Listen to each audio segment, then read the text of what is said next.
લોક વિકાસના કાર્યોના સદાયના સાથી આદરણીય પૂર્વ મંત્રી શ્રી જસુમતીબેન કોરાટ. જસુમતીબેનનું નામ આવે એટલે રાજકોટમાં જ્યોતિન્દ્ર મામા સાથે અમે એક સૌજીભાઈ પર ડોક્યુમેન્ટરી ફિલ્મ બનાવેલી, તેનું પુણ્ય સ્મરણ થાય. તો બેનશ્રીને આમંત્રણ આપીએ કે આ અવસરે ખેડૂતોના વિકાસનું સુંદર કામ, તેનો મંગલ પ્રારંભ ગ્લોબલ ગ્રુપ દ્વારા થઈ રહ્યો છે, તો તેઓ આપણને આશીર્વચન આપે. માનનીય બેન શ્રી જસુમતીબેન કોરાટ. આમ તો આપણામાં આપણને એક સૂત્ર સરસ આપેલું હતું કે જય વિજ્ઞાન, જય કિસાન, જય જવાન, જય વિજ્ઞાન. એને સાર્થક કરવા માટે આજે જેતપુરના આપણા શહેરની અંદર ગ્લોબલ ગ્રુપ આયોજિત ખેડૂત બજાર એક મોલ ખેડૂતો માટે જ્યારે ખુલ્લો મૂકી ખેડૂતોને ઉપયોગ થવા માટે થઈને એમનો ભાઈ શ્રી રવિરાજભાઈનો જે ધ્યેય છે અને એ બાજારના આજે ઉદ્ઘાટન પ્રસંગે ઉપસ્થિત આપણા ગુજરાત સરકારના રાજ્યમંત્રી ભાઈ શ્રી જયેશભાઈ રાદડિયા,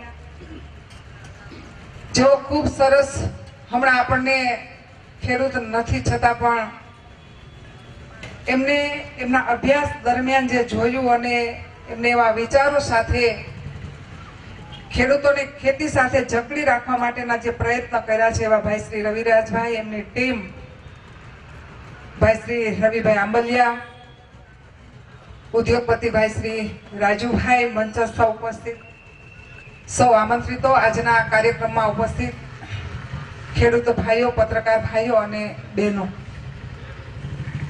હું ગ્લોબલ ગ્રુપને આ તકે હું ખૂબ ખૂબ અભિનંદન આપું છું, બિરદાવું છું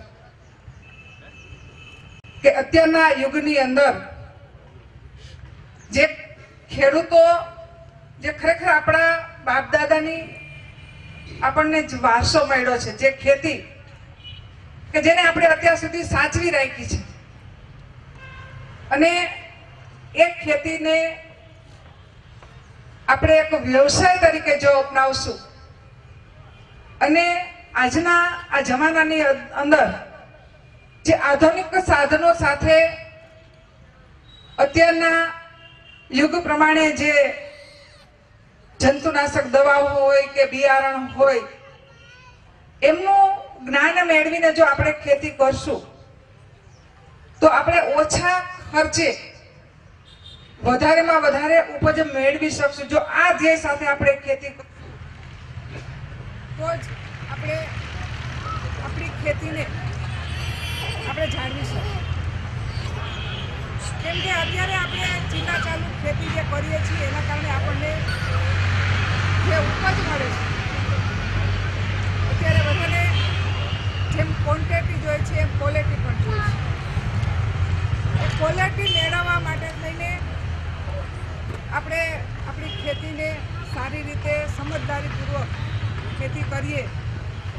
ભાઈ રવિરાજભાઈએ જે પોતે આજે મોલ શરૂ કરવા જઈ રહ્યા છે ત્યારે મેં એમની સાથે ઘણી બધી ચર્ચા કરી કે તમે ખેડૂતોને સમજાવો, ખેડૂતોને સારું બિયારણ વાવે, ઓછા ખર્ચે જંતુનાશક દવાઓ, જે આપણા પાકની અંદર જે રોગ આવ્યો હોય એની અંદર જે દવાનો છંટકાવ કરવો પડે એની પણ માર્ગદર્શન મેળવીને ખેડૂતો એ પ્રમાણે ખેતી કરે તો 100% એમાં આપણને ખેડૂતોને સફળતા મળે. એટલે વિશેષ વાત નહીં કરતા ફરીથી હું રવિરાજભાઈને, આમ તો કહેવાનું તો ઘણું બધું મન થતું હોય છે, તો રવિરાજભાઈને, એમની ટીમને હું ખૂબ ખૂબ બિરદાવું છું. એમનું જે ધ્યેય છે એ ધ્યેયને આપણે સૌ સાથે મળીને સંકલ્પ કરીએ કે ખેતી તરફ વળીએ, ખેતીને એક બિઝનેસ તરીકે અપનાવી અને ખેતીને આપણે વેચીએ નહીં પરંતુ ખેતી કરીએ.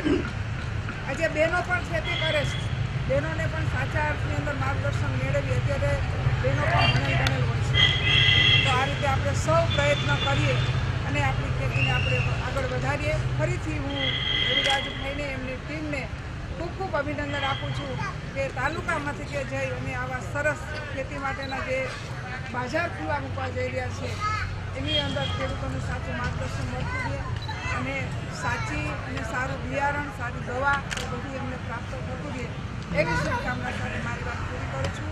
જય જવાન, જય કિસાન. અમને અહીંયા બોલાવી બે શબ્દ બોલવાની તક આપી એ બદલ એમનો ખૂબ ખૂબ આભાર. વંદે માતરમ. ભારત માતા.